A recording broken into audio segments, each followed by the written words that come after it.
477 run, 2 century, फिर भी team से बाहर। आखिर संजू सैमसन के साथ ऐसा क्यों हो रहा है?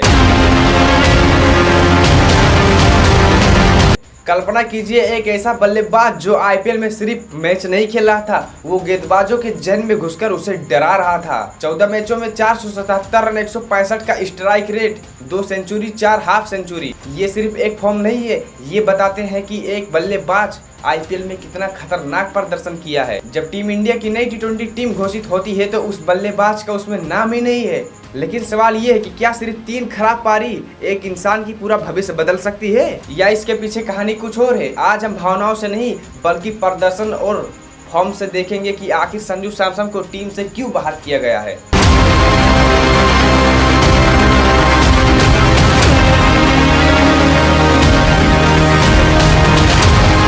2026 का आईपीएल संजू सैमसन के लिए एक सपने जैसा था। जब टीम मुसीबत में होती थी तो संजू सैमसन आता था, जब टीम फंस जाती थी तो संजू सैमसन आता था, जब टीम नहीं चल पा रही थी तब भी संजू सैमसन, जब टीम को लास्ट इनिंग तक खेलना था तब भी संजू सैमसन हर वक्त में टीम के लिए खड़े थे।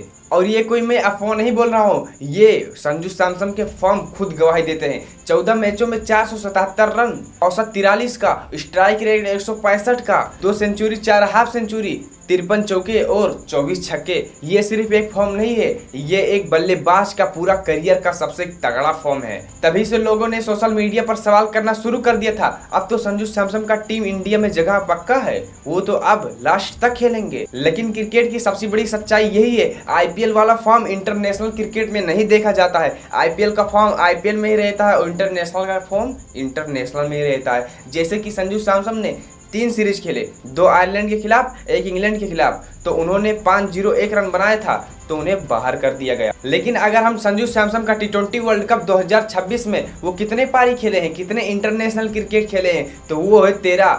तो 13 पारियों में उनका रन है 373 रन, औसत 28 का, स्ट्राइक रेट 180 का। ये सिर्फ एक फॉर्म नहीं है, ये बताते हैं कि संजू सैमसन एक बल्लेबाज हैं, ऐसे बल्लेबाज जो हर मैच में नहीं चलते लेकिन जहां पे जरूरत होती है वहां पे वो जरूर चलते हैं। पहली नजर में स्ट्राइक रेट शानदार दिखता है, लेकिन क्रिकेट में सिर्फ तेजी से रन बनाना काफी नहीं होता, लंबे समय तक हर मैच में रन बनाना पड़ता है। लेकिन अब वहीं पे उनके फॉर्म की बात करें तो पहले चलते हैं उनके फॉर्म पे, हम देखते हैं कि आखिर वो कितने कितने रन मारे हैं। 10 रन, उसके बाद 6 रन, और फिर 0 रन, फिर 24 रन, मतलब 24 रन, उसके बाद फिर लास्ट में 6 रन। यानी 2026 का स्टार्टिंग में ही संजू सैमसन ज्यादा बड़ी पारी नहीं खेल पाए, लेकिन फिर आया वहीं पे वर्ल्ड कप में संजू सैमसन ने ऐसा प्रदर्शन दिखाया कि बड़े बड़े खिलाड़ी, बड़े बड़े चयनकर्ताओं और टीम देखकर हैरान रह गई।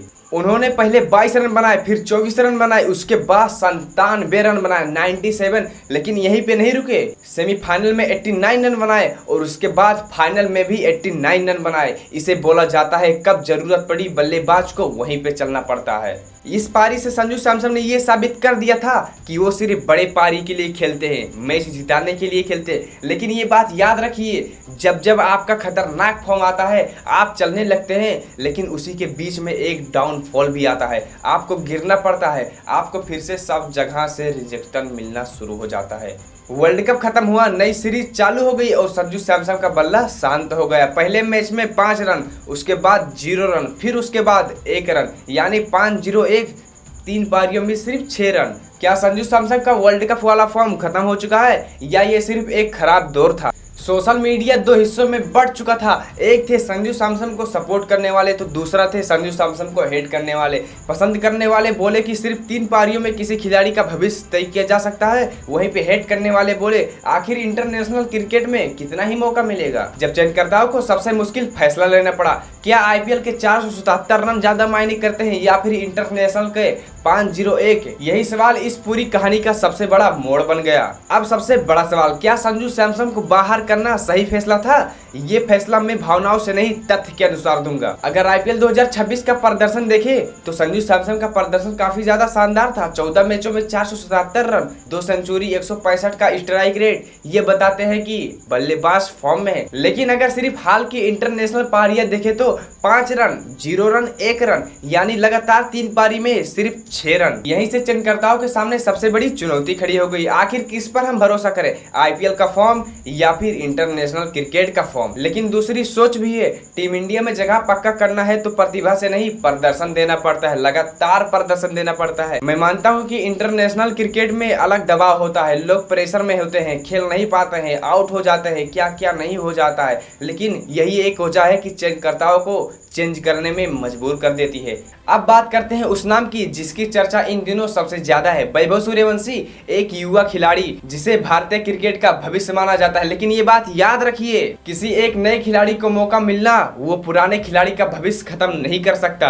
भारतीय क्रिकेट में प्रतिस्पर्धा कई गुना बढ़ चुका है। अगर आज कोई खिलाड़ी 2 से 3 मैचों में फ्लॉप होता है तो उसे बैठाकर नए खिलाड़ी को भेज दिया जाता है। यही आधुनिक क्रिकेट की सच्चाई है। लेकिन क्या संजू सैमसन का भविष्य यहीं पे खत्म हो जाएगी? शायद नहीं, क्योंकि ये वो खिलाड़ी है जो अपने करियर में कई बार वापसी की है। जब लोगों ने बोला अब ये खत्म हो चुका है, तब संजू सैमसन ने कमबैक किया है। जब लोगों ने कहा इसका डाउनफॉल आ गया, इसे बाहर बैठाओ, तब भी संजू सैमसन ने खतरनाक तरीके से कमबैक किया है। अब फैसला आपके हाथों में। अगर आप टीम इंडिया के चीफ सिलेक्टर होते तो क्या सिर्फ 477 रन देखते या फिर इंटरनेशनल पारी जो कि 0.51 है, आप कौन से देखते? क्या संजू सैमसन को सिलेक्ट करते या फिर वैभव सूर्यवंशी को? क्या संजू सैमसन को बाहर बैठाते या फिर नहीं बैठाते? आप मुझे कमेंट बॉक्स में जरूर बता देना, क्योंकि अगर संजू सैमसन अब बाहर बैठेंगे तो अगर वैभव सूर्यवंशी लगातार अपना फॉर्म बनाए रखेंगे तो संजू सैमसन का भविष्य यहीं पे खत्म हो जाएगा। आपको क्या लगता है, संजू सैमसन आने वाले भविष्य में फिर से T20 वर्ल्ड कप खेलेंगे या फिर नहीं कर पाएंगे? आप मुझे कमेंट बॉक्स में बता देना और चैनल पर रहे तो चैनल को सब्सक्राइब कर देना।